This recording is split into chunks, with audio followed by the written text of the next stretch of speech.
alleged human rights abuses. He was the leader of a special forces unit that was accused of killing hundreds of people in East Timor and also kidnapping, torturing, and killing pro-democracy students who opposed the former dictator, the Suharto regime.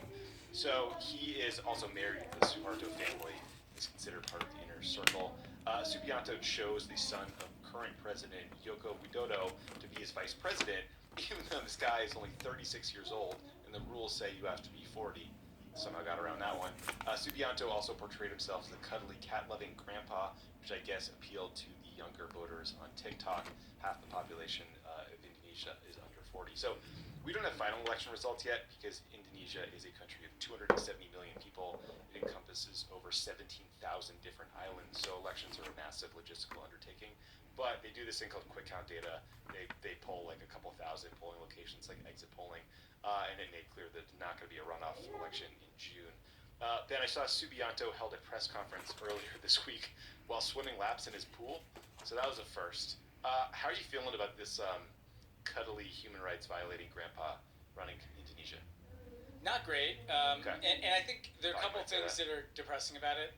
One is that, like, the outgoing president, Jokowi, he got elected. He was kind of this outsider man of the people guy, like he'd been a mayor, he'd been like a worker, like he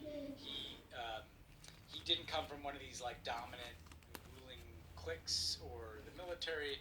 And he beat this guy twice, by the way, right? And this guy did a Trump both times and said he was rigged and everything. Sent people to the streets. But Jokowi's like, what can continue my legacy? And what's pretty clear is he made some deal with this guy. He said, take my kid. Take my kid, make him the running mate. I'll be the power behind some throne. Jokowi has this like plan to build like a $40 billion new capital of Indonesia in the middle of the jungle. Kind of a weird legacy thing. This guy's promised to continue that. God knows what corruption's involved in that, by the way. Which is like billions of dollars in contracts to build some capital. So it just has this whiff of, this guy Jokowi was supposed to represent a different kind of politics, kind of turned into the standard